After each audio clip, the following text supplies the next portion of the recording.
Gold has always tempted humanity with fantasies of everlasting, indestructible worth, a shining metal that never rusts, fades, corrodes, or bends under time. Empires trusted it because belief hardened whenever gold appeared before them. Britain mastered that belief, shaping gold into a weaponized financial idea. The island understood gold's myth before understanding its real mechanics. To Britain, gold was not wealth, but certainty masquerading as permanence. And permanence, once believed universally, becomes stronger than earthly power itself. Britain aimed to engineer dominance through that collective global belief. The Bank of England emerged as gold's sacred institutional cathedral, its vaults whispering promises that paper equaled metal stored safely below. Merchants carried notes, because belief outweighed gold's physical inconvenience entirely. The system thrived because people trusted Britain more than reality. Goldsmiths issued receipts representing gold never actually touched or inspected. Britain realized quickly that belief created money faster than mining. You did not need metal, only loyalty toward the promise. Currency became psychological theater, disguised as disciplined financial architecture. The 18th century transformed Britain into an empire of circulating promises. Ships sailed outward carrying goods. Ships returned carrying global confidence. Colonies fed London raw materials. London fed colonies disciplined illusions. Gold underpinned everything, yet physical gold rarely moved anywhere significant. Britain exported stability the way others exported crops or minerals. Nations pegged their currencies to pounds, accepting British monetary leadership willingly, because linking to sterling meant linking to Britain's supposed unshakable gold. The illusion strengthened as more countries entered sterling's gravitational pull. Victorian Britain declared itself guardian of globalized metallic certainty. It enforced gold convertibility with pride, discipline, and rigid economic philosophy. The gold standard became civilization's operating system, written by London. Every nation obeyed rules, reinforcing Britain's central financial authority. Gold flowed from colonies into London's meticulously organized vaults daily. India's wealth, Australia's mines, Africa's reserves strengthened Britain's rising command. The empire extracted metal, while exporting rules shaped around gold. It built an economic circle only British leadership could manage effectively. But gold's brilliance concealed a deep structural danger beneath tradition. Gold stabilized currencies, but suffocated flexibility whenever crises emerged unexpectedly. The standard demanded sacrifice whenever economies needed oxygen during uncertainty. Britain ignored these weaknesses because rigidity supported imperial advantage. Then the First World War disrupted economic logic across global markets. Nations abandoned gold convertibility to finance unimaginable industrialized destruction. Britain attempted restoration afterward, returning at disastrously unrealistic parity. Exports collapsed because the pound became too strong artificially. Factories slowed, jobs vanished, markets collapsed across British industrial regions. Yet officials clung to gold's mythology, refusing humility or necessary adaptation. The empire had built a cage disguised beautifully as security. Now Britain lived imprisoned inside its own architectural creation. In 1931, pressure overwhelmed Britain's fragile post-war monetary confidence entirely. The pound left gold, collapsing a century of carefully constructed certainties. But something extraordinary happened once gold backing disappeared completely. The pound continued functioning because belief survived metal's absence. Britain discovered the truth buried beneath centuries of monetary theatre. Gold mattered less than trust, and trust mattered more than metal. The world accepted British leadership because belief outranked metallic discipline. That revelation would reshape global finance far beyond Britain's imagination. And the next evolution of money, born from this collapse, would become even more dangerous, seductive, and globally transformative. Britain had escaped the trap temporarily, yet redesigned it later. A new system would rise, using belief far more aggressively. Britain emerged from collapse, carrying lessons carved painfully into national memory. Gold failed stability when demanded most, exposing structural weakness beneath empire's confidence. Yet Britain understood something priceless. Belief survived after gold finally collapsed. A nation could lead globally using trust instead of metallic reliability. The world, recovering from turmoil, searched desperately for dependable monetary architecture. Nations wanted rules, predictability, coordination, stability, discipline, and psychological reassurance desperately. Britain sensed this hunger and began designing an entirely new framework. The gold standard died, but its ghost inspired Britain's reinvention. The Second World War changed global finance with unprecedented urgency and violence. War economies operated without gold discipline, funding conflict through pure narrative strength. Governments printed vast sums because military survival outranked metallic convertibility entirely. The era proved money existed independently from piles of shimmering metal. Britain watched wartime finance evolve while preparing its post-war strategic blueprint. London did not want gold governing humanity ever again.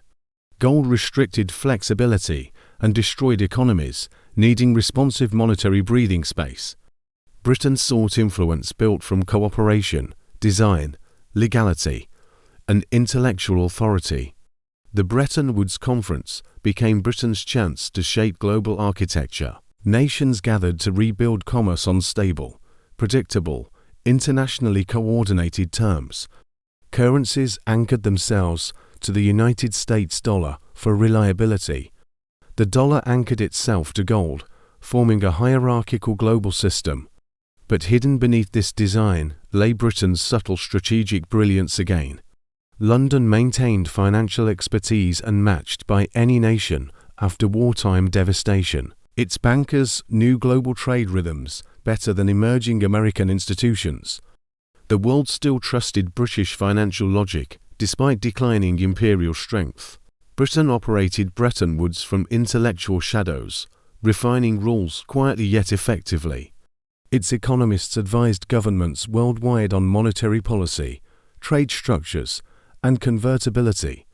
The pound weakened politically, but strengthened philosophically in global finance. Britain shifted from territorial empire toward systemic empire, silently shaping infrastructure. Gold remained officially central, but practically irrelevant within daily market behavior. Governments held gold, but traders trusted rules shaped primarily by Britain. This duality empowered London, granting influence without demanding overt military presence. The gold trap became global, but Britain held controlling narrative authority. As decades passed, economic growth demanded increasing monetary fluidity and liquidity. Gold's rigidity became incompatible with expanding post-war industrial and consumer economies. Nations needed flexible currencies capable of adjusting to trade imbalances. Gold could not provide elasticity without destroying domestic economic conditions. Pressure intensified until the United States suspended convertibility entirely. Nixon ended gold redemption, collapsing Bretton Woods' metallic foundation instantly. The world entered a new era, fiat currency governed by confidence. Gold lost official power, but belief gained unprecedented global significance. Britain saw opportunity rather than crisis, understanding the system's transformation. Without metallic backing, currencies required narrative mastery for international legitimacy, and narrative mastery remained Britain's deepest financial talent since empire's rise. London adapted seamlessly, becoming center of the new floating currency world. Markets shifted toward speculation, derivatives, offshore structures, and complex financial engineering. These innovations required legal clarity, institutional longevity, and credible dispute resolution. Britain provided all three through its courts, accountants, and regulatory craftsmanship. The pound weakened materially, but strengthened architecturally within global systems. The gold trap now evolved into something abstract yet powerful. No longer a metal, It became psychological anchoring through institutional trust. Nations operated inside frameworks, accepting British principles unconsciously and consistently. The system expanded because Britain mastered incentives rather than coercive force. London rose again as global finance capital despite diminished political empire. Trillions moved through its clearinghouses, banks, and offshore-linked subsidiaries daily. The city positioned itself between America's dominance and Europe's regulations. Britain became indispensable because neutrality and expertise outweighed political magnitude. Meanwhile, gold transformed symbolically, becoming asset rather than currency. Investors purchased gold to hedge fear, uncertainty, crisis, and inflation. But they traded gold using financial infrastructures designed primarily by Britain. Even gold's secondary life fed Britain's evolving monetary influence indirectly. The real trap no longer relied on metallic scarcity or convertibility. It relied on collective imagination, international expectations, and institutional credibility.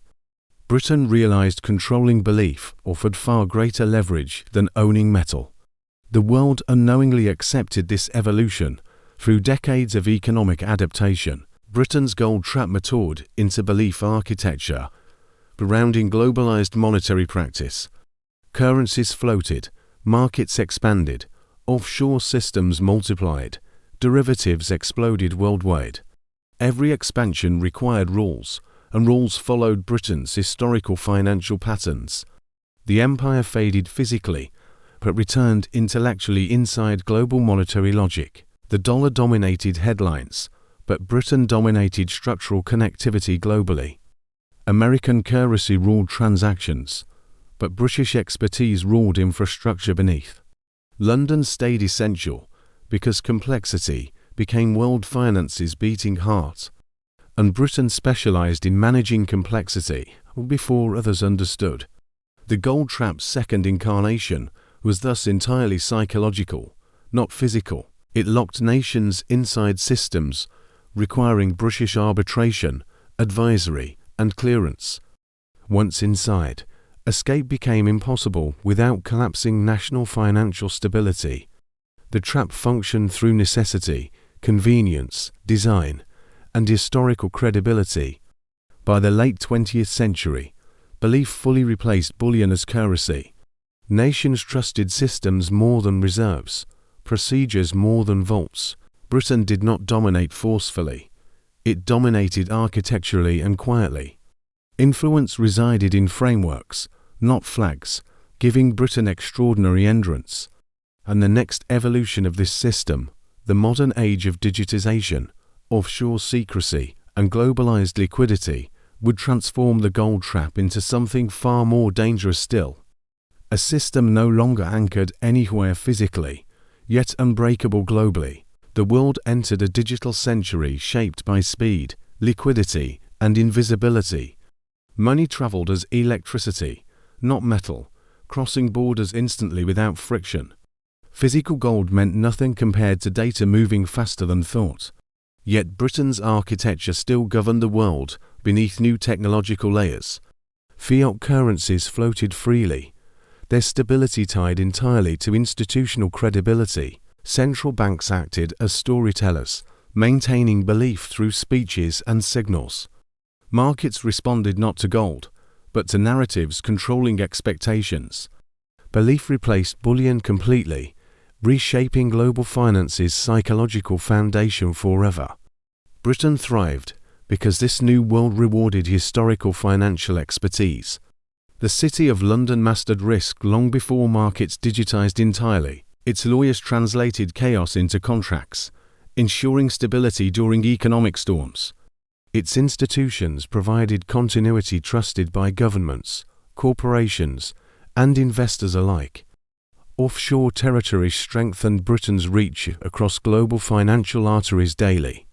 Wealth hid in Caribbean entities, while flowing through London's clearinghouses. The system relied on secrecy balanced with respectability, crafted meticulously over decades.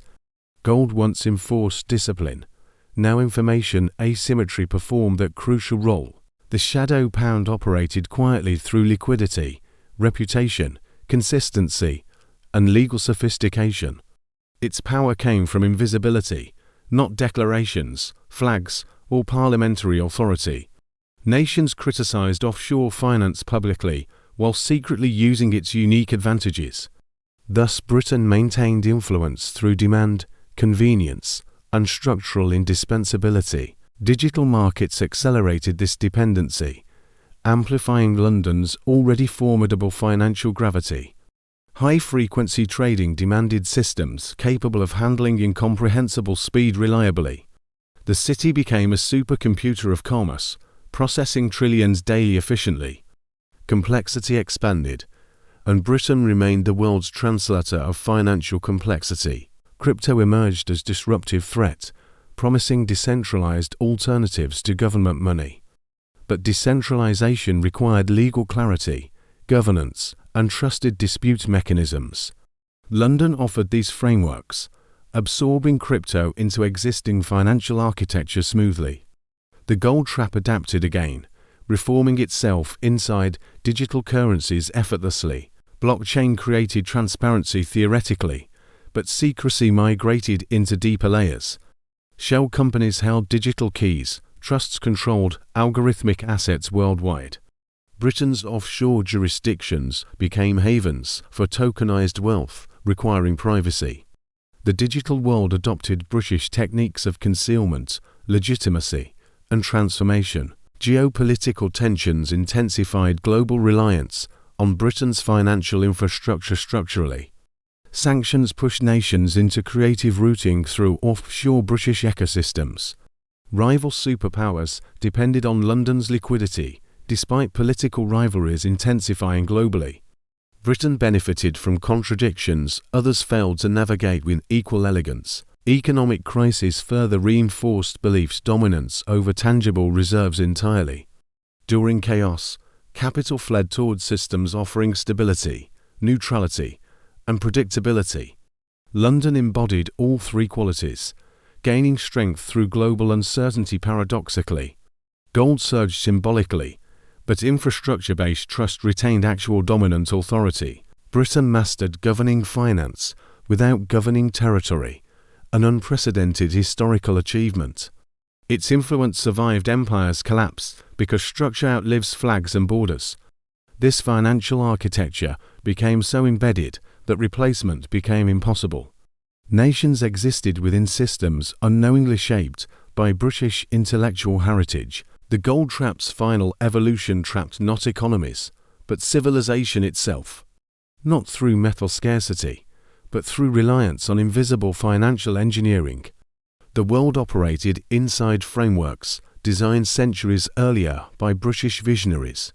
Escape meant dismantling global trade, finance, investment, and monetary stability simultaneously. No superpower could risk restarting civilization's monetary foundation from nothing. Thus, Britain's influence endured because alternatives carried catastrophic systemic consequences. Gold's rigidity had once constrained nations. Beliefs' architecture constrained them now. Britain held power by ensuring the world needed its structures eternally. Digital finance magnified this dependency, linking nations through algorithmic interdependence silently. Money moved autonomously, systems communicated independently. Markets reacted automatically everywhere. Yet the legal backbone guiding this automation remained distinctly British engineered. Modern finance ran on software, but software followed Britain's monetary philosophy. The century advanced with Britain holding disproportionate influence relative to size. Not through military presence, but through financial engineering's invisible supremacy. The gold trap became metaphor for beliefs' dominance over material anchors. Britain's true empire existed inside minds, contracts, institutions, and regulatory frameworks. Gold once imprisoned nations within rigid monetary cages, impossible to escape. Today, belief imprisons them within systems built by British architects. This new trap offers prosperity, but removes alternatives permanently and completely. Freedom exists only within boundaries designed by Britain generations ago. The world now operates on currencies backed solely by confidence and collaboration. Every trade, loan, investment, transaction relies on trust as primary foundation. Trust replaced bullion long ago, giving Britain long-lasting systemic influence worldwide. The gold trap became global monetary life, invisible yet universally accepted. Thus, Britain engineered the world's most dangerous currency system inadvertently. Dangerous because it depends entirely on shared imagination, and failing collectively. Powerful because belief endures longer than any historical empire ever lasted. Unbreakable because alternatives require collapsing civilization's operating system completely first. And Britain remains architect, custodian, beneficiary, and quiet guardian simultaneously, not ruling with armies, but ruling through global economic consciousness itself. A small island commanding a world, because belief obeys its institutions. This is the legacy gold created, transformed, weaponized, and immortalized through Britain.